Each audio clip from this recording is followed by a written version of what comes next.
Hello students. आज हम लोग केमिकल बॉन्डिंग के लेक्चर 19 में डिस्कस करेंगे वेस्पर थ्योरी यानी वेस्पर थ्योरी पार्ट 6 में। आज हम लोग वेस्पर थ्योरी से रिलेटेड कुछ क्वेश्चंस पर डिस्कस करेंगे। तो शुरू करते हैं। देखिए,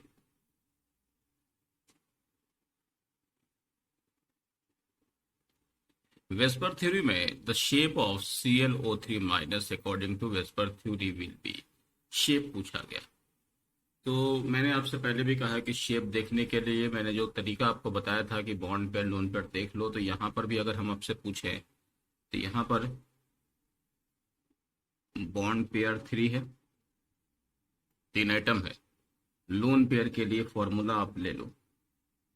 लोन पेयर के लिए क्या है, valence electron of central atom, तो यहाँ पर 7 है, माइनस में हम लोग ऐड करते हैं तो 7 + 1 हो गया, 8 हो गया। पहला काम तो ये हो गया। कॉर्नर एटम के नंबर को लिखते हैं और इनकी वैलेंसी लिखते हैं। ऑक्सीजन की वैलेंसी 2, इसके बाद 2 से डिवाइड करते हैं, ठीक है ना।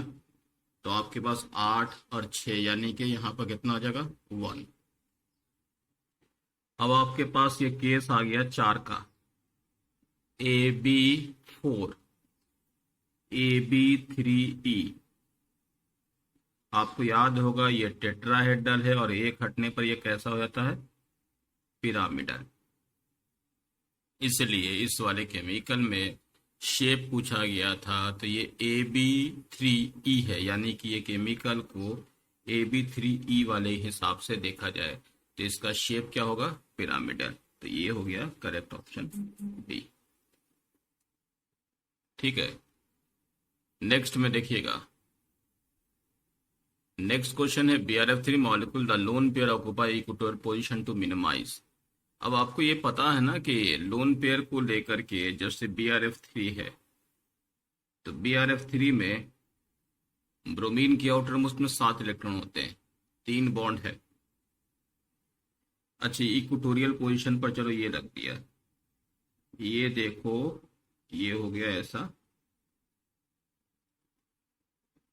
ये हो गया टी शेप, है ना, याद है, AB3E2 यानी कि 3 बॉन्ड पेयर, 2 लोन पेयर। तो यहाँ पूछा गया है कि लोन पेयर को इक्वेटोरियल पोजीशन पर रखा है, क्या करना है। तो पहले तो इक्वेटोरियल पोजीशन पर रखने से ये लोन पेयर रिपल्शन नहीं होता है, क्योंकि आपको पता है कि लोन पेयर 120 डिग्री या उससे ज्यादा के एंगल पर रिपल्शन यानी लोन पेयर के रिपल्शन को हम लोग नेग्लेक्ट कर लेते हैं।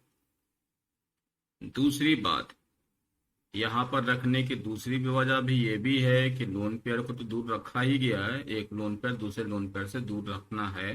साथ में ये लोन पेयर यहाँ रखने से बॉन्ड डिस्टर्ब कम होते हैं, मतलब ये वाला बॉन्ड नहीं डिस्टर्ब होता, जैसा हमने आपको पिछले लेक्चर में दिखाया था। तो क्या पूछा गया कि क्यों रखे लोन पेयर रिपल्शन को मिनिमाइज करना नहीं, लोन पेयर को सिर्फ नहीं है, उसको मिनिमाइज तो करते लेकिन ओनली लगाओ, तो वो गलत हो गया। सिर्फ बॉन्ड पेयर को रिपल्शन से नहीं, इनको भी मिनिमाइज तो होता है लेकिन इनसे कोई इसका मतलब नहीं है। Lone pair repulsion and loan pair bond pair repulsion को मिनिमाइज करते, ये ऑप्शन सी करेक्ट हुआ। लोन पेयर रिपल्शन ओनली नहीं, ओनली है, इसलिए इनको भी हम लोग कंसीडर नहीं करेंगे। तो इसमें करेक्ट ऑप्शन हो गया सी ऑप्शन।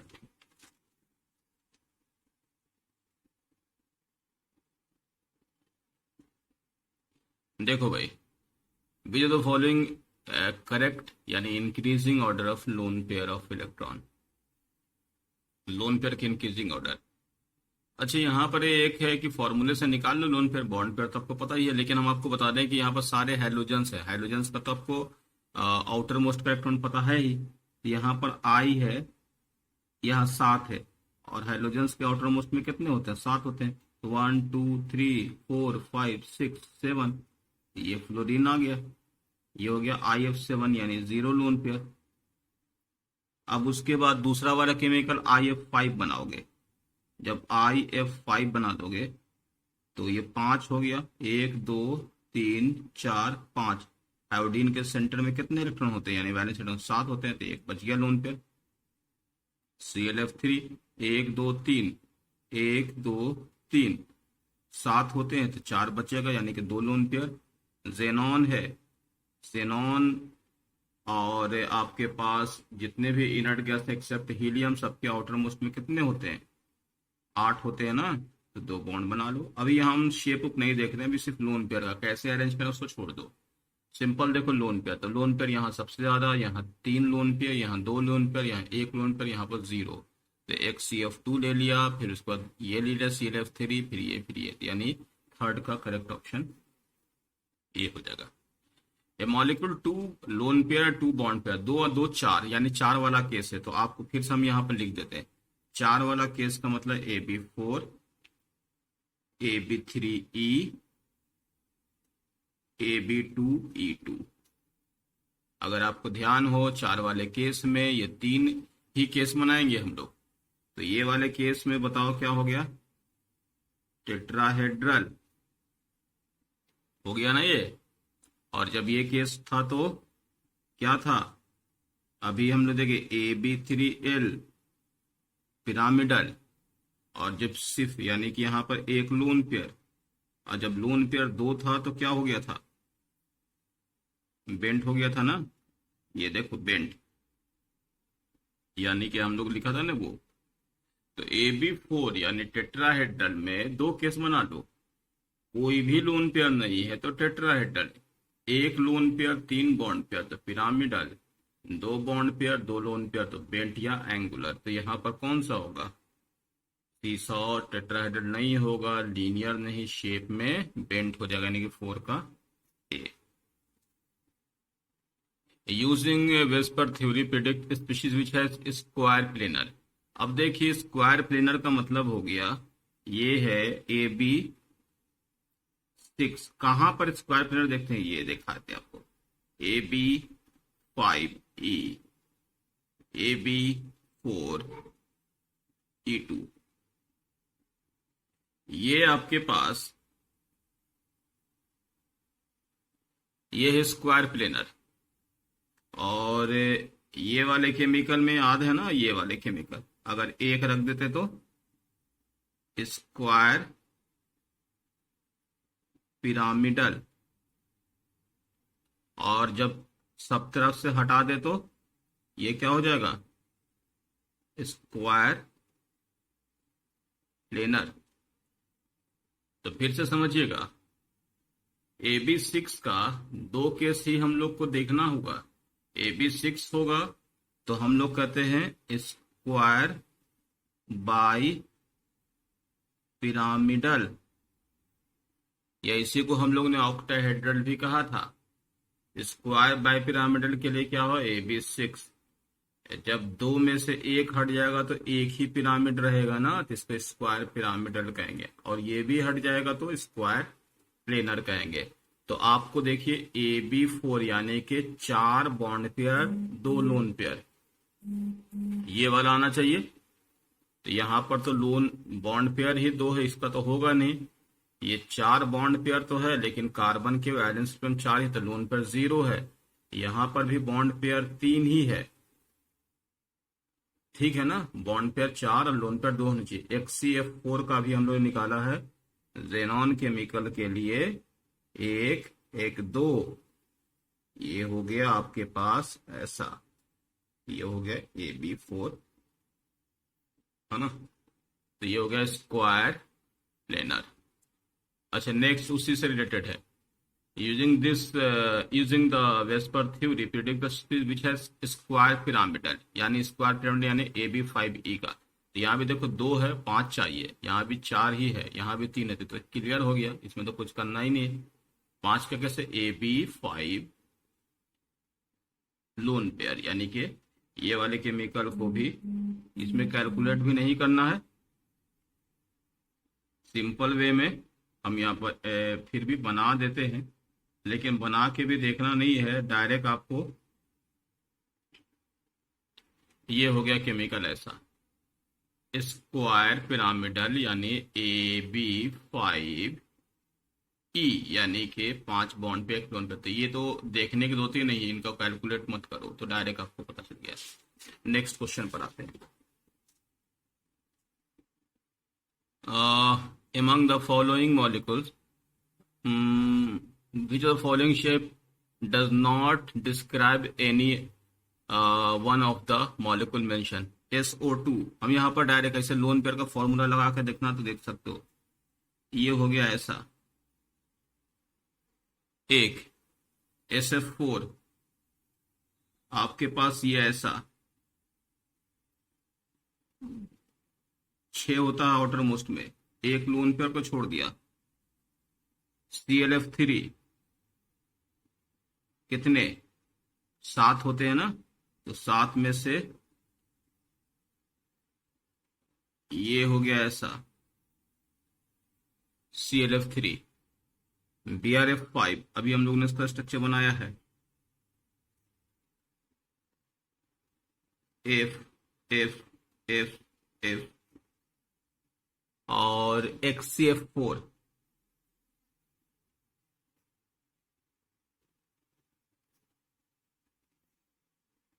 ये हो गया।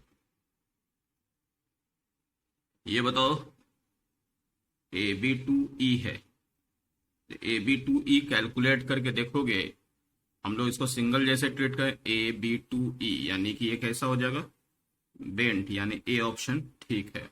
बोला इनमें से कोई नहीं है।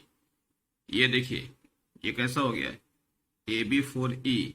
AB4E कैसा होता, C100।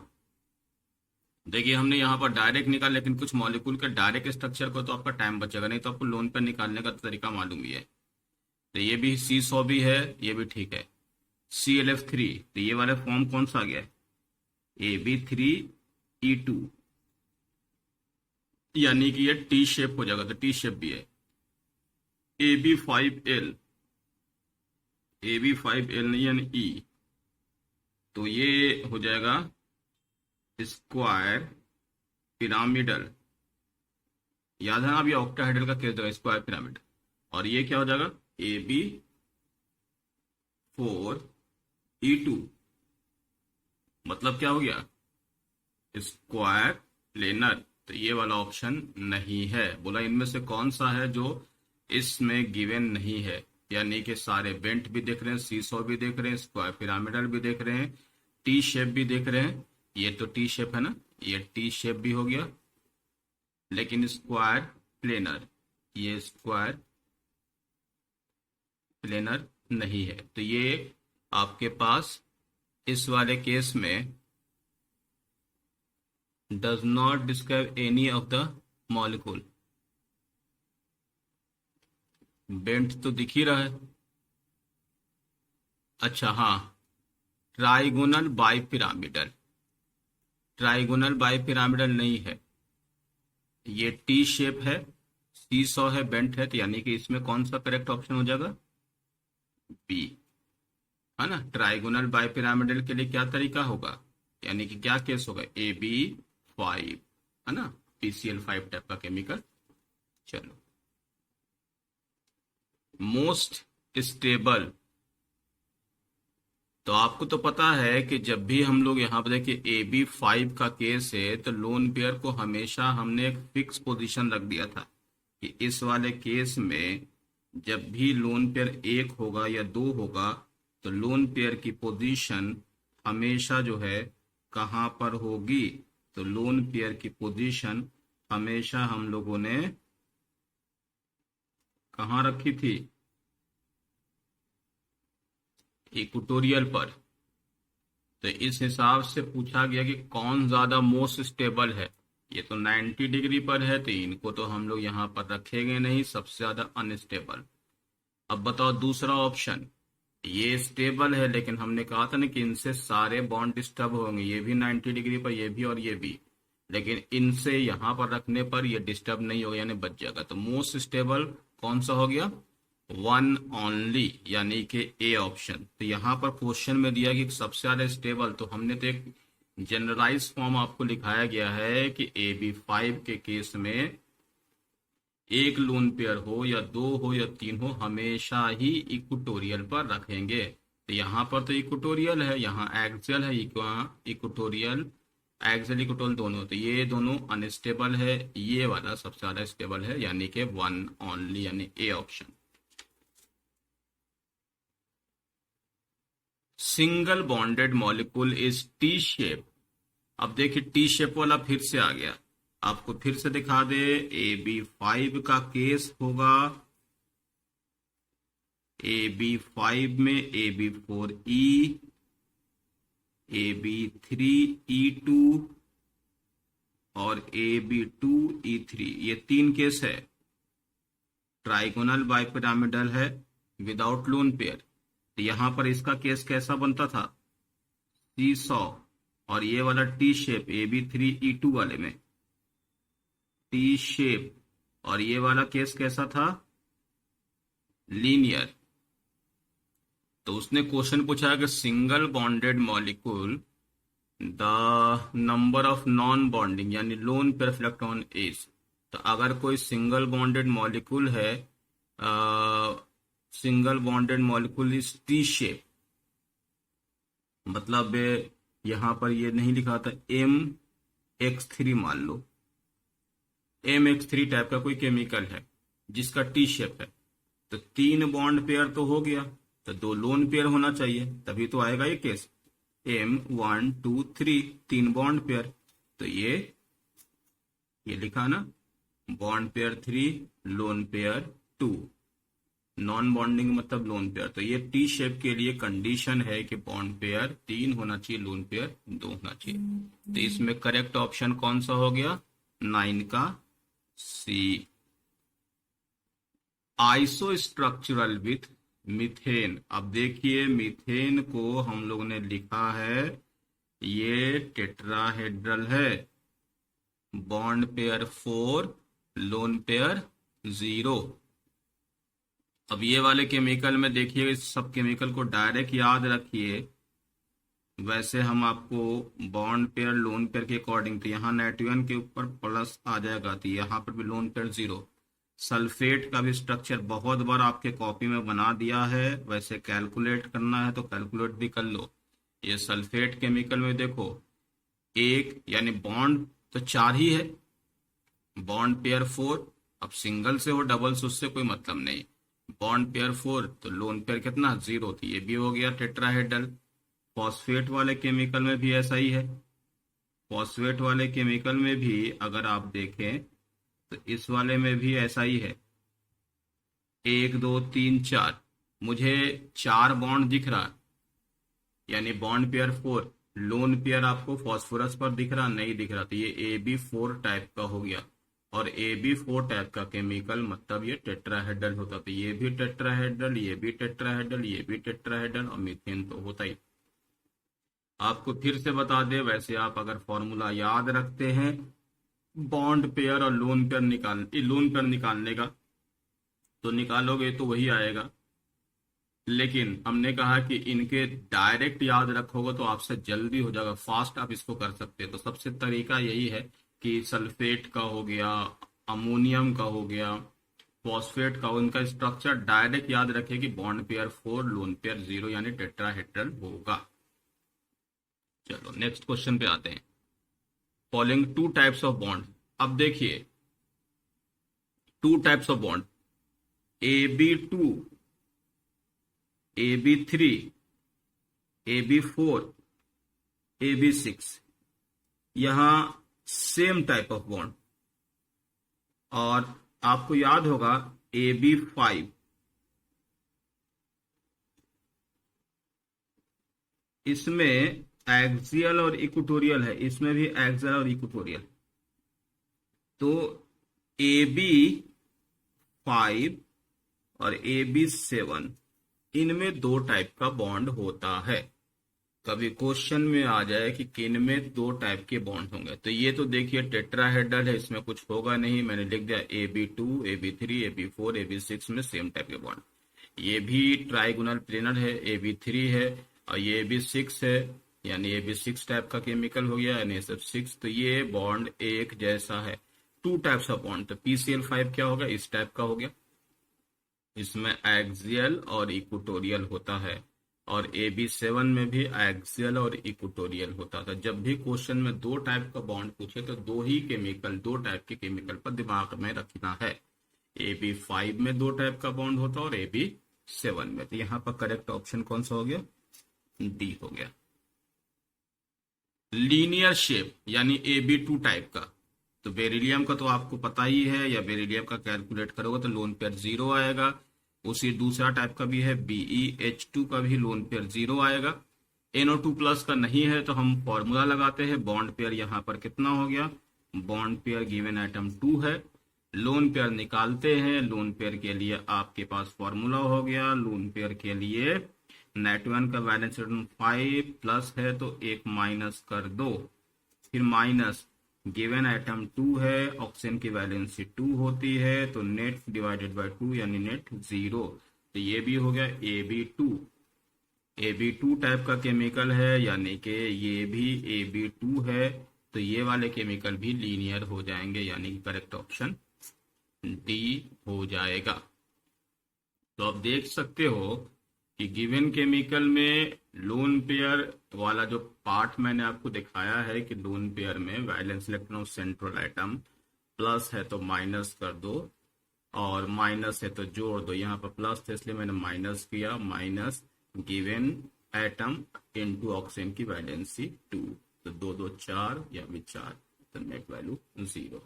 तो ये कुछ क्वेश्चंस थे जो हम लोग ने वेस्पर थ्योरी से रिलेटेड कुछ देख रहे थे। तो आपको फिर से एक बार बता दे, लोन पेयर का फॉर्मूला एक बार और प्रैक्टिस कर लो, लोन पेयर और बॉन्ड पेयर कैसे निकालते हैं वो भी देख लो, और साथ में जो क्वेश्चन है उनकी प्रैक्टिस कर लीजिए। कुछ स्ट्रक्चर हैं जो मैंने यहाँ पर दिखाए हैं, NH4 प्लस, सल्फेट या फॉस्फेट या SO2 SO3 जो बहुत बार आते हैं, उनको तो आप बार बार प्रैक्टिस कर ले ताकि आपको उन सब मॉलिक्यूल में आपका टाइम खराब नहीं हो। कि SO2 बेंट ही होता है, NH3 पिरामिडल होता है, अमोनियम टेट्राहेड्रल है, तो ऐसे कुछ आप कुछ जो एकदम से बार बार रिपीट होने वाले केमिकल की शेप तो याद ही रखें, क्योंकि यही चीज हाइब्रिडाइजेशन टाइप की एक चीज आएगी, उसमें आपको जरूरत पड़ेगी। हम सेम कॉन्सेप्ट का इस्तेमाल करके आपको हाइब्रिडाइजेशन भी सिखा देंगे। तो खैर नेक्स्ट लेक्चर में हम लोग फिर आगे वेस्पर थ्योरी के क्वेश्चन ही करेंगे, तो तब तक आप इन क्वेश्चन की प्रैक्टिस रखें। आगे हम लोग कुछ और नए क्वेश्चन पर प्रैक्टिस करेंगे। ठीक है, ओके, थैंक यू।